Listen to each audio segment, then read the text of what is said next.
बिस्मिल्लाहिर्रहमानिर्रहीम अस्सलाम वालेकुम वरहमतुल्लाहि वबरकातुहू। नाजरीन, तुहाडा अपना चैनल जीदार कंबो नवी स्टोरी दे नाल हाज़र खिदमत है।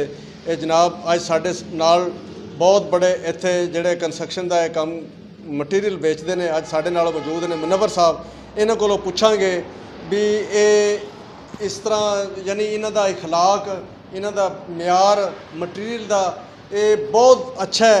इखलाक नाल सौदा बेचते हैं, इखलाक के उत्ते सारा दारमदार है। इन्हां कोलों असीं पुछना है भी रेत बजरी तुसीं कित्थों मंगवांदे हो, किस रेट ते मंगवांदे हो, सीमेंट कित्थों मंगवांदे हो, हैं जी, तो फिर वो किस रेट नाल तुसीं देंदे हो, या नगद देंदे हो या किसी नाल उधार भी करना पै जांदा है, तुहानूं पैसे किस तरह लभदे ने, क्योंकि इत्थे बंदे उधार वाले ज़्यादा हुंदे ने।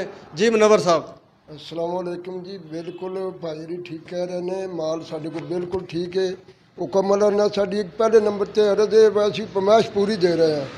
दूजे नंबर पर रेट जोड़ा रेट जी मर्जी चेक करन असी 730 रुपये पहुँच दे रहे हैं सीमेंट। तीजे नंबर पर सीमेंट मंडियों लै रहे हैं।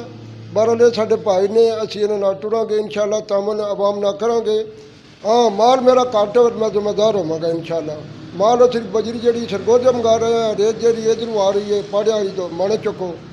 इंशाअल्लाह इन्होंने भरावां नाल असीं तामन करांगे। इंशाअल्लाह आवाम नाल भी तामन हुक्म अल्लाह ने लाजमी करें। हाँ, कोई बंदा आ रहा है फरमाइश घट है, वह मुजरम मैं होवांगा, मेरी फरमाइश पूरी करन। फरमाइश घट होवे मैं मुजरम हाँ। जे माल मेरा पूरा जाता है तो फिर इंशाअल्लाह मैं माल राहत तो राहत देंगा इंशाअल्लाह। नाज़रीन, इहदे नाल असीं तुहानूं बाहर भी रेत बजरी दिखाने आ, इन्हां दी गड्डियां दिखाने आ, जिहदे नाल इतनी मेहनत नाल इतनी मुशक्कत नाल ये सारा कुछ करते हैं। ये कोई मामूली जा नाजरीन ये काम नहीं है, तो यह बड़ा नाजरीन ये बड़ा कम है। यह देख रहे हो, इन्हां दी गड्डियां देख रहे हो, हैं जी, ये उत्ते ये ओहदे नाल मुक मुका कर लेंदे ने कि भी तुसीं पहुँच लेना है। क्यों जी, किस तरह करते हो तुसीं उन्हां नाल गलबात?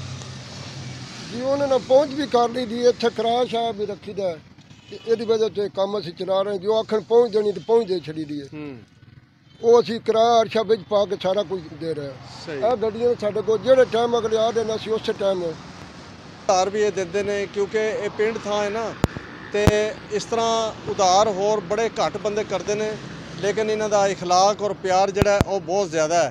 तो क्योंकि ये किसी बंदे नूं तकलीफ दे के राज़ी नहीं। मुनव्वर साहब ने ये दरवेश आदमी ने, अल्लाह साईं बंदे ने, अल्लाह तो डर के जो कुछ भी करते हैं। इन्हां दे काम कारोबार च भी साडी ये दुआ है, अल्लाह ताला बरकत पावे, इन्हां दे बच्चों नूं सेहत तंदुरुस्ती देवे, इन्हां नूं देवे।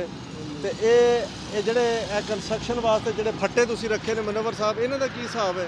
ये किराए ते जा रहे हैं जी, दिहाड़ी लै रहे हैं 20 रुपये फट्टा एक दा।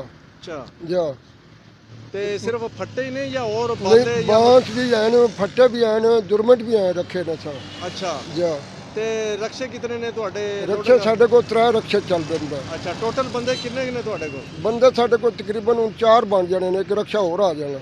माशा 4 रक्शे। जा अच्छा, ते ये तुहाडे अपने ने या उन्हां दे लेबर दे? नहीं, वो लेबर दे ने, वो लेबर को काम करवाया, मजदूरी दे रहे हैं उन्होंने। ज़बरदस्त जी, ज़बरदस्त। नाजरीन ए वेख रहे हो, ये बड़े मेहनती और मुशक्कत वाले बंदे ने, और ये जनाब ये अवाम की खिदमत कर रहे हैं। जिस तरह कोई इन्हों कहे उस तरह कर लेंदे ने, ये कोई मुश्किल नहीं है, क्योंकि ये अवाम नूं राज़ी रखना चाहते हैं, हैं जी। ए देख रहे हो, यह दुकान दी इन्हां दा सामने यह दौलत खाना है। अल्लाह ताला इन्हों कामयाब करे। ये हर लिहाज नाल तुहाडी खिदमत वास्ते हाज़र ने। तो इस दे नाल ही जनाब मुनव्वर साहब ने, इस दे नाल जनाब सानू ते मुनव्वर साहब नूं इजाज़त दी जाए, मैनू तो मेरी टीम नूं। ओके, खुदा हाफिज़।